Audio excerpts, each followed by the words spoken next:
Hello, this is my steam engine that I'm selling. I used it on my wood-fired steam go-kart, which I'll show you a video of later with it in operation.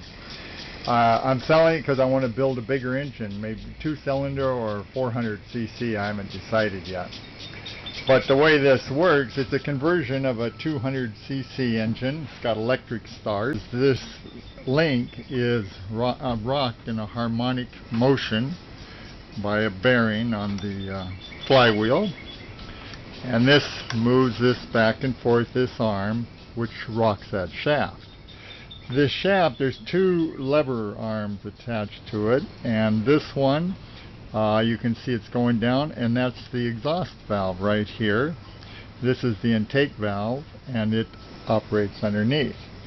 The intake is, this is 1/2-inch pipe thread, because I wanted to have free breathing engine, and there are two exhausts. They're 3/8-inch pipe thread, and also I've got a 1/8-inch pipe thread, both top and bottom, where you can put a cylinder bleed, which is always a good thing, is put a cylinder bleed valve when you're starting up. And I've got an 1/8-inch pipe thread here, which I would sometimes run a 1/4-inch copper tube when I was running on steam, just so that pressure wouldn't build up in the crankcase. I'm not sure that it's necessary or not. On this side we have the power takeoff. You can put a torque converter or a centrifugal clutch or a sheave or a sprocket, whatever you have in mind. This is the electric start, and here are the two wires for the electric start. This goes to plus 12 volts, and this goes to the negative terminal of your battery. And all you do is you touch that to plus 12 volts and she starts up. So I will run this thing on air first so you can take a look at it. As far as power goes, I don't really know, but it performed every bit as well as it did with the 7-horsepower internal combustion engine that I replaced, as you'll be able to see in the video. Okay, I have hooked up the battery. The chassis of the engine just goes to the negative terminal of your battery. The red, which goes to the starter solenoid, goes to the plus terminal, and this lead activates the solenoid and she starts turning. And you can hear she really revs up. It's an excellent starter. So I will connect some air to this and we'll see it running on air. Okay, this is running on about 30 psi, and here you can see the link going around that is rocking this shaft and activating the exhaust valve. The inlet valve is from underneath, you can't see it. And this is the power takeoff side, and I just looked at the air compressor, and this is running on about 25 psi.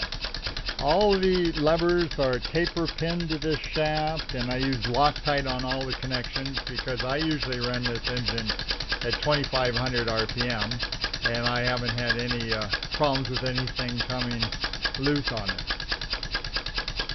I'll now run it on 100 psi. It won't run for long as I have just a very small compressor, but you can see it at higher speed. In fact, the tank's running out now.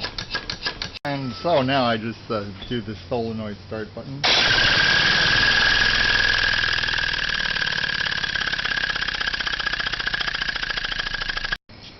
Okay, and so now I'll show you of a video of it actually doing some work on my steam go-kart, which I called SteamZilla.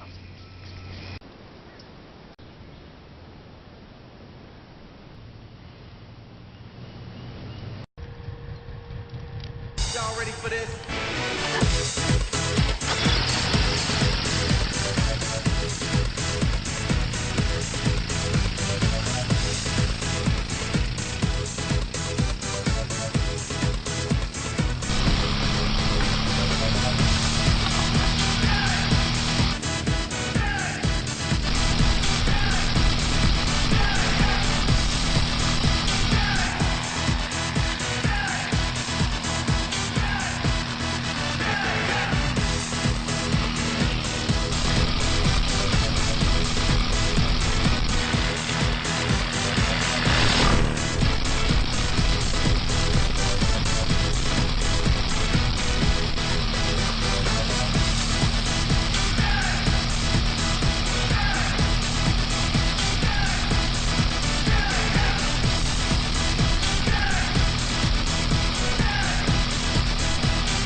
So if this is the sort of steam engine you're looking for, it'll meet your needs. It's been a great engine, and I've been very happy with it.